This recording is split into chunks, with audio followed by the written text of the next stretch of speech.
আজকে আমাদের 3 সদস্যীয় দল ইলেকশন কমিশন অর্থাৎ ভারতবর্ষের নির্বাচন কমিশনের সাথে আমরা আমাদের রিপ্রেজেন্টেশন তাদের সামনে দিয়েছি।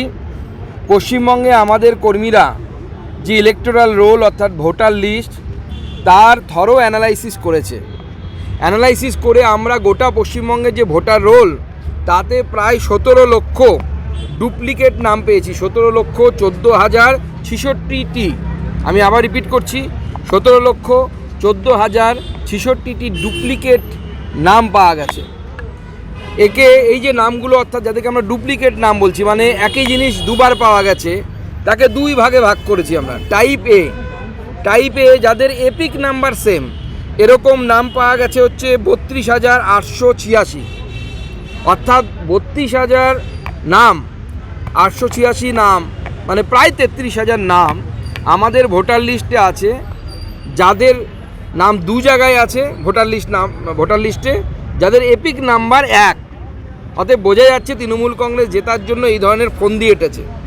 পরবর্তী সময় নির্বাচন কমিশন যখন সিদ্ধান্ত নেয় যে একই বিধানসভার মধ্যে একই এপিক নাম্বার, একই ফটোওয়ালা ব্যক্তি যদি একাধিক থাকে, তাহলে সেই নামগুলোকে বাদ দিয়ে দেওয়া হবে। তারপরের সংখ্যা বলছি কিন্তু এটা, অর্থাৎ একটি অ্যাসেম্বলির বাইরে অন্য অ্যাসেম্বলিতেও নাম রেখেছে।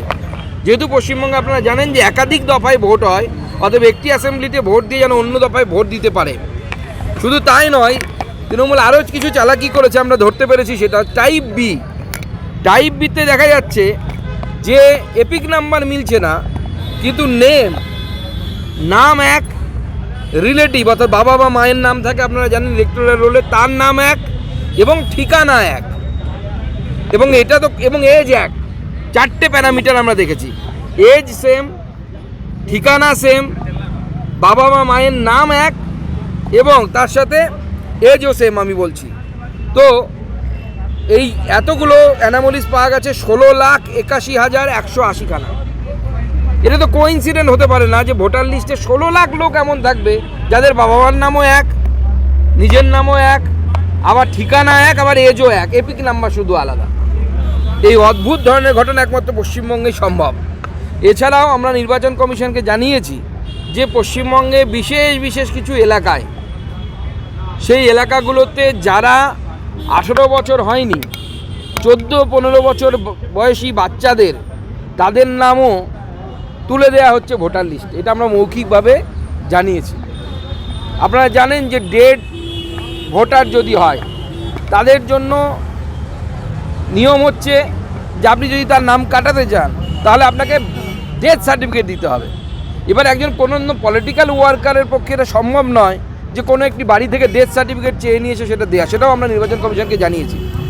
শুধু এই নয়, আমাদের পশ্চিমবঙ্গে আমাদের প্রতিনিধি দল গিয়ে 12 তারিখে এই সমস্ত বিষয় নির্বাচন কমিশনকে জানিয়েছে।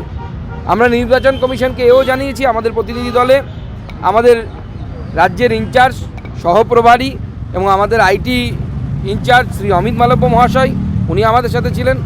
আমাদের ওম পাঠকজি, প্রাক্তন আইএস অফিসার, তিনি আমাদের সাথে ছিলেন, যিনি আমাদের দলের হয়ে পুরো বিষয়টি দেখাশোনা করেন। এবং পুরো বিষয়টি আমরা নির্বাচন কমিশনকে বুঝিয়েছি যে পশ্চিমবঙ্গে যদি সত্যিই ফ্রি অ্যান্ড ফেয়ার ইলেকশন করতে হয়, তাহলে পরে পশ্চিমবঙ্গের ইলেকটোরাল রোলের কারেকশন করতে হবে। এবং প্রায় 1 বছরেরও কিছুটা বেশি সময় এই মুহূর্তে নির্বাচন কমিশনের কাছে আছে। অতএব এখন থেকে যদি তারা চেষ্টা করেন, তাহলে এই কারেকশনগুলো করতে পারবেন। নির্বাচন ফ্রি অ্যান্ড ফেয়ার এবং নির্বাচন ঠিকভাবে হওয়া উচিত। জয় পরাজয় পরের ব্যাপার, কিন্তু যদি নির্বাচনই ঠিক মতো না হয়, তাহলে পাবলিকের যে ম্যান্ডেট, সেই ম্যান্ডেট সঠিকভাবে প্রতিফলিত হয় বলে আমাদের মনে হয় না।